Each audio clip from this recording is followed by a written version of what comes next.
Okay, it was my plan to report on updates concerning Robocraft 2 next week, but the gnomes at FreeJam have been hard at work releasing such significant updates that I just had to adapt this gameplay video for the purpose of keeping you all up to date, and yes, to share my thoughts and feedback in the process. First things first, something that came out a little late for me to cover in the last video is that a little more information has come out concerning pilots. It is official that Cray, Jean and Tiane, androids associated with the first Robocraft game, will be taking on a more active role in Robocraft 2, and it appears that FreeJam has been giving thought as to the role that these pilots will be taking on in-game. These pilots will be controllable independently of robots, and they will be able to roam around the battlefield on foot and maybe get into another bot, or maybe get back to base to spawn in another bot. This we already know, but what is new is that it appears that FreeJam plans for pilots to have assault rifles with which they can use to defend themselves while on foot. Now my immediate thought here is cool. However, I have to admit that from a practicality standpoint, an assault rifle isn't the first thing that I'd expect Cray to pull out of his proverbial robopants. I mean, it's a pretty bulky weapon. What seems more plausible for a pilot would be a pair of pistols, or, since we're talking about androids here, maybe some weapons that pop out of the android's hands or forearms. Now, to be fair, with multiple different pilots, it could be that there may be plans for different pilots to have different abilities and maybe weapons. And it would also be interesting to be able to fabricate a weapon of one's choice using a fabricator, which could indeed be an assault rifle in that case because of science fiction magic. Well, whatever FreeJam should decide, it does seem that they intend on parts of the map to be harder for a bot to access, and so requiring the player to get out of a bot to perform actions. Since the actions of leaving behind one's bot to conduct an errand will seem counterintuitive to a player, it is my opinion that these sections should be sensitively and lightly inserted, as it might otherwise detract from the game flow. It would somehow be made to feel natural and make sense. Such areas might provide shelter for players trying to get away after their bot has been destroyed, but that could also be annoying to the other player. I am also not sure how much fun it would be for a player to get out of a bot to try and disable a base shield, for instance. Taking control of a powerful turret, on the other hand, would certainly be sweet. And to be fair, FreeJam have yet to solidify what their out-of-bot play experiences are going to be like. Will each pilot have their own unique abilities? Will players be able to customize them not only in terms of looks, but also in terms of their personal scale loadouts and skills? Your guess is as good as mine, but it is certainly fun and less difficult to speculate on the possibilities. Something that is not a matter of speculation, however, is the news that FreeJam have been playing around with an early build version of the game on a Steam Deck. Yes, that is Robocraft 2 running on a Steam Deck, and players familiar with Robocraft 1's history might recognize that bot in the bay as being a reproduction of one of the concept design ground builds that showed up in Robocraft 1's promotion images years back. It does seem that in Robocraft 2 this build may actually be possible to reproduce faithfully, and this built in the in-game bot build editor. It is in my view that this shows that FreeJam are all in for pushing Robocraft 2's development forward. While officially we may see the game before a year has elapsed, it may also be the case that we might see something much sooner. I'm personally thinking March 6th or 7th would be poetic, considering that that would coincide with the launch of Robocraft 1 back in the day. But hey, FreeJam, take all the time that you need to ensure that Robocraft 2 is as good a game on launch as it feasibly can be. While on the subject of devices, it does appear that FreeJam would understandably like to focus on the PC version of Robocraft, but would like to also get to a point where considering consoles becomes an option. If they do go down this path, then it would naturally be a great idea for the game to be designed with cross-play support in mind, as well as forward compatibility. There is no need for Robocraft 2 on PC to be a different game from Robocraft 2 on the Xbox, for instance. In recent days, FreeJam have released a glimpse into the logic blocks that they intend on introducing into the game. From an aesthetic standpoint, these look terrific, looking like futuristic microchips, even if they may be quite bulky for what they represent. Players of current and older versions of Robocraft may be left scratching their heads, while TechBlox users will be a lot more familiar with these, in spite of the new looks.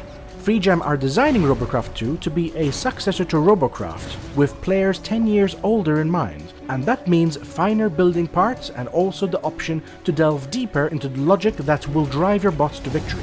Let us suppose that you want your bot to perform a particular action when both the keys for forwards and backwards are pressed on your keyboard, for instance. With a logic gate that allows you to conditionally perform an action when both actions are taking place at the same time, that would be possible. That's called an AND gate. And of course there is much more that even me with my very limited TechBlox building experience have only scratched the surface of. Now, for players who might not be keen on having so many points of failure, it is my understanding that FreeJam are also considering adding a computer part for those wanting a more tidy approach. It is also my understanding that a lot of essential systems will try to wire themselves automatically, and so if you feel overwhelmed, that's okay. It should be significantly less overwhelming by the end of it when FreeJam get things done. And FreeJam are also working on further improvements in the user friendliness department here, and I'll share more information on that when such is announced. Well, that was a big update, but it's not over yet, as very recently FreeJam have shared detailed information concerning their work on a new community robot factory for the new game. Now, for those of you who are immediately skeptical and whom feel that the CRF was a contributing factor to what quote-unquote ruined Robocraft, well, I am here to tell you that FreeJam have been collecting feedback concerning what went wrong with that CRF and are considering that in designing what they are dubbing CRF2. Firstly, and perhaps most importantly to those listening, even though it does not appear to be explicitly stated in the update concerning this, based on more casual communications, it does appear that FreeJam may be considering the option for bot creators to lease rather than flat out sell their creations. FreeJam is also looking to give a lot more control and rights to both creators and CRF uploaders than has ever been the case in previous current Robocraft. CRF builds will be credited in a transparent manner at every stage where that bot would show up, such as for example in team lists, scoreboards and leaderboards. On this point, since it is not mentioned, I will say that it would also be nice for players seeing a CRF bot to be able to choose to be taken to the bot's CRF listing for review.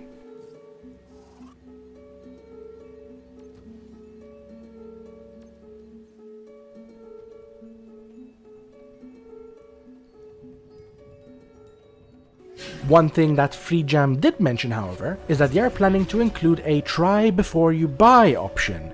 That is terrific, and in my opinion, trying should cover mobility testing, firepower testing, and damage testing. All these three things, and perhaps more, goes into determining the overall quality of a build. Going back to creator control and rights, the plan currently is to have downloaded creations not be structurally editable and that buyers will only be able to modify their cosmetic looks. A reason why this is so is because FreeJam are also planning this feature to come along with a rating system, more specifically an ELO system, for bots so that when players play the bot, depending on results and performance, the rating of the bot will go down or up. A buyer of a bot not being able to edit it would not only help to ensure that the rating adjustments on a bot are more fair, but could also serve to protect the creator of such bots from things like copying. It is my opinion that this approach can be refined further though. There certainly exists scope for a creator to wish to permit downloaders of their bots to be able to edit those creations. As such, I think that constructors and sellers should be offered a more extensive set of options as follows. One is where a bot is completely not editable, perhaps not even cosmetically so. Another where the bot can only be edited upon a cosmetic level. And another where a bot can be edited. Here, a creator can set a deviation limit on two scales, parts represented as individual units, and parts represented in terms of cost. When a bot is unedited, the original design is 100% faithful and impacted by the performance of its leased copy. As a bot deviates further from the original design quickly loses rating dependency on the copy's performance. The point where this is zeroed could be at, say, a 25% deviation or even a 10% deviation, but the modified design starts off retaining the rating of the original bot. A downloaded bot, or a bot derived from such a bot, should not be uploadable as its own property. Here too, however, I think that an original bot constructor could be able to choose to permit re-uploads of bots, and here too with limits, this time with the original builder setting a minimum limit of deviation for a downloaded and modified design to be re-uploaded. Editing a bot can be a great educational experience for players wishing to get into building, but finding the prospect of building a bot from scratch to be intimidating, and it further allows newer players to feel that they are imparting a bit of themselves, of their identity, into the build to make it feel more representative of themselves. Okay, we're not done yet. Buckle up, because another big feature that FreeJam have announced with regards to CRF2 is intentions to set up virtual currency revenue share. It seems that in Robocraft 2, not only robots but GalazyCash may be making a comeback, and the idea right now is that there will be a pricing scheme where robots can be purchasable for robots or the GalazyCash equivalent worth of those robots. FreeJam are also toying with the idea of giving 50% of all robot and GalazyCash spent on robots to the original creators. Considering that GalazyCash is a currency that will probably be used to purchase cosmetic parts and battle pass systems, this probably means that when a player looks at the new CRF, they will see bots with an initial price dictated by the worth of the components that went into it and perhaps more. It will be interesting to see how this develops, and it is my view that downloaders of bots could pay upon two levels. On one level, upfront, the cost of the components that go into the build, as well as a bot's ELO rating, should contribute to a bot's overall cost. A further consideration here should be the bot creator's builder rating, which itself can be derived from bots designed by that creator. On the second level, creations downloaded should attribute a cut of awards gained from the players playing it. Whether a bot performs well or not, a percentage of those awards goes to the creator of the build over time. There is a high probability that this would be purely in robot awards, so on a third level, there should also be a means and incentive for a player who downloaded a bot to tip the creator of a bot for GalazyCash.